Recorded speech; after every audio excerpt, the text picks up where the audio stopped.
अस्सलामु अलैकुम प्यारे दोस्तों आज हम आपके साथ हलाल रिस्क और हज़रत इमाम अहमद बिन हम्बल रहमतुल्लाह अलैह का एक खूबसूरत वाक़या शेयर करेंगे। ये वाक़या इंतहाई खूबसूरत होने के साथ साथ इंतहाई ईमान अफरोज़ भी है।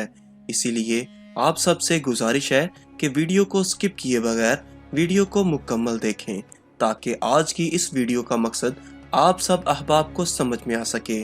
तो प्यारे दोस्तों, बयान किया जाता है कि एक मर्तबा हज़रत इमाम शाफी रहमतुल्लाह अलैह ने हज़रत इमाम अहमद रहमतुल्लाह अलैह को ख़त लिखा कि बहुत अरसा हुआ आप तशरीफ़ नहीं लाए, आपसे मुलाकात को जी चाहता है। जवाब में हज़रत इमाम अहमद बिन हम्बल रहमतुल्लाह अलैह ने फ़ौरन अपना प्रोग्राम लिखकर भेज दिया कि फ़लाँ दिन फ़लाँ तारीख को मैं आपकी खिदमत में मिस्र में हाजिर हो रहा हूँ।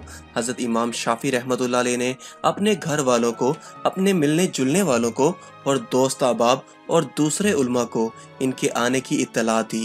फिर इनकी दावत और इनके इस्तकबाल का ख़ुसूसी एहतमाम किया और लोगों से बताया कि अगरचा वो मेरे शागिर्द हैं मगर वो एक बहुत बड़े इमाम हैं।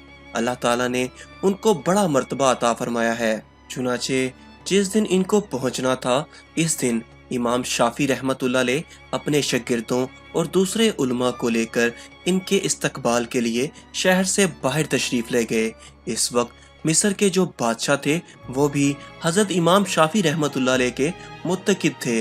वो भी इमाम साहब के साथ इस्तकबाल के लिए चले आए और फिर यूं हुआ कि हज़रत इमाम अहमद बिन हम्बल वक्त मुकर्ररा पर पहुंच गए। हज़रत इमाम शाफी रहमतुल्लाह अलैह ने इनका बड़ा शानदार इस्तकबाल किया और फिर इज़्ज़त व एहतराम के साथ इनको लेकर घर पहुंच गए और इनके लिए बेहतरीन खाने का इंतज़ाम किया। इस ज़माने में आम तौर पर औलिया अल्लाह और बुज़ुर्गों की शान ये थी कि वो खाना बहुत कम खाया करते थे और रात भर अल्लाह ताला की इबादत किया करते थे। जब हज़रत इमाम अहमद बिन हम्बल रहमतुल्लाह अलैह खाना खाने बैठे तो देर तक इस तरह खाना खाते रहे जैसे कई रोज के भूखे हों। बाकी लोग खाना खाकर उठ गए मगर वो खाते रहे। लोग बहुत हैरान हुए कि हज़रत इमाम शाफी रहमतुल्लाह अलैह ने तो इनकी तारीफ की थी कि ये बड़े अल्लाह वाले और बुजुर्ग इंसान हैं, मगर ये तो खूब पेट भर कर खाना खा रहे हैं। लोगों में और घर वालों में इनके बारे में चहमगोइयाँ होने लगीं, लेकिन कोई कुछ ना बोला। फिर जिस कमरे में हज़रत इमाम अहमद बिन हम्बल रहमतुल्लाह अलैह के लिए रात के वक्त आराम करने का इंतज़ाम किया गया था, इस कमरे में हज़रत इमाम शाफी रहमतुल्लाह अलैह की बच्चियों ने एक मुसल्ला बिछा दिया, मसवाक रख दी, स्तंजे के लिए ढेले और पानी रख दिया और वज़ू के लिए लोटा भी लाकर रख दिया ताकि जब वो रात को तहज्जुद के लिए उठें तो इन्हें किसी किस्म की कोई परेशानी ना हो। और इस ज़माने में रात को तहज्जुद के लिए उठना एक आम मामूल था।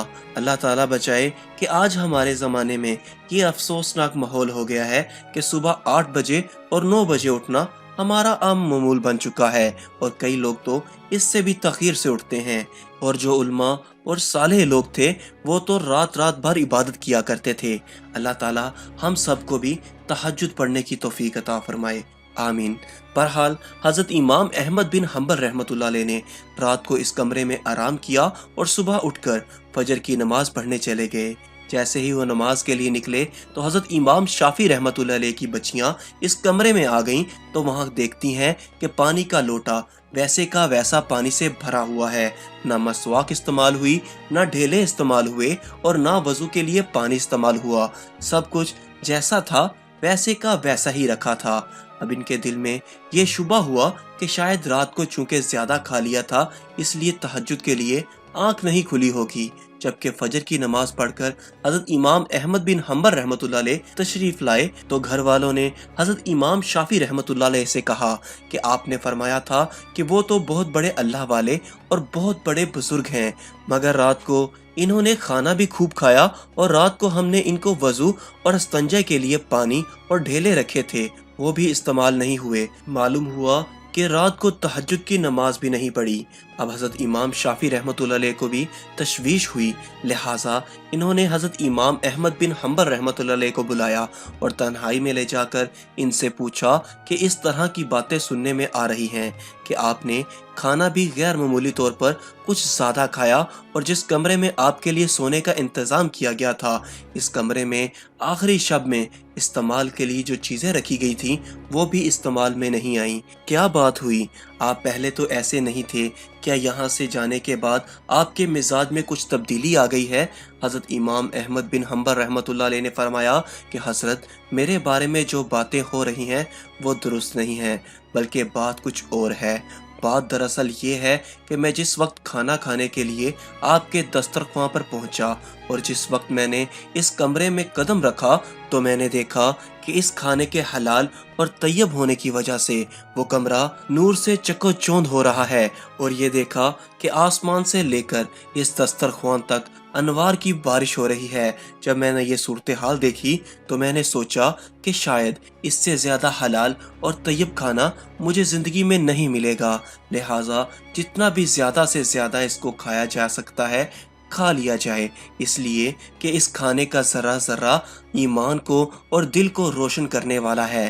اس لیے مجھ سے جتنا زیادہ سے زیادہ کھانا کھایا جا سکتا تھا میں نے کھا لیا، اور میں نے یہ نہیں دیکھا کہ کون کتنا کھا رہا ہے اور کون میرے بارے میں کیا سوچ رہا ہے۔ جہاں تک مجھ میں کھانے کی سکت تھی میں کھاتا گیا، اور پھر حلال کھانے سے بد ہضمی بھی نہیں ہوتی بلکہ وہ سریع الہضم ہوتا ہے اور اندر جا کر جزو و بدن بن جاتا ہے اور روح کو منور کرنے کا ذریعہ بن جاتا ہے۔ الحمدللہ میں نے اس کا اثر محسوس کیا۔ کھانا کھانے کے بعد نہ تو مجھے بد ہضمی ہوئی اور نہ مجھے کوئی تکلیف ہوئی۔ پھر کھانا کھانے کے بعد عشاء کی نماز سے فارغ ہو کر جب میں اس کمرے میں پہنچا جہاں آپ نے میرے لیے آرام کا انتظار کیا تھا، وہاں جا کر تو میری حالت ہی بدلی ہوئی تھی، اور سونے کو اور آرام کرنے کو میری طبیعت چاہ ہی نہیں رہی تھی۔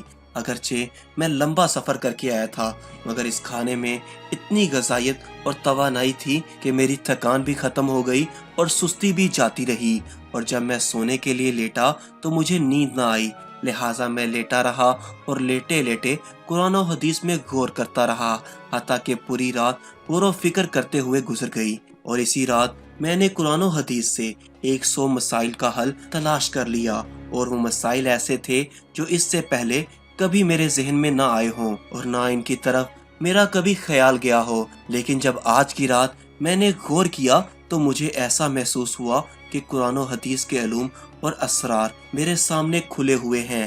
تمام مسائل کی تفصیل اور جوابات میرے ذہن میں آتے چلے جا رہے تھے، اور صبح تک میں مسائل کا حل جانچتا رہا۔ اسی حالت میں صبح ہو گئی۔ یہ سب آپ کے کھانے کا اثر تھا جو رات بھر میں نے محسوس کیا۔ اسی لیے تہجد کے وقت نہ تو لوٹا استعمال کرنے کی ضرورت پیش آئی اور نہ مسواک کرنے کی ضرورت پیش آئی، اور وہی عشاء کا وضو میرے لیے فجر میں کام آیا۔ یہ سن کر حضرت امام شافعی رحمۃ اللہ علیہ نے پھر اپنے گھر والوں کو حقیقت حال بتائی، اور جو لوگ ان کے بارے میں غلط قسم کی باتیں کر رہے تھے ان سے کہا کہ تم نے ان کی شان میں گستاخی کی ہے، لہٰذا ان سے معافی مانگو۔ تو دوستو، ہم امید کرتے ہیں کہ آج کی اس ویڈیو سے آپ کو کچھ نہ کچھ سیکھ ضرور ملی ہوگی۔ ملتے ہیں اگلی ویڈیو میں، تب تک کے لیے اللہ حافظ۔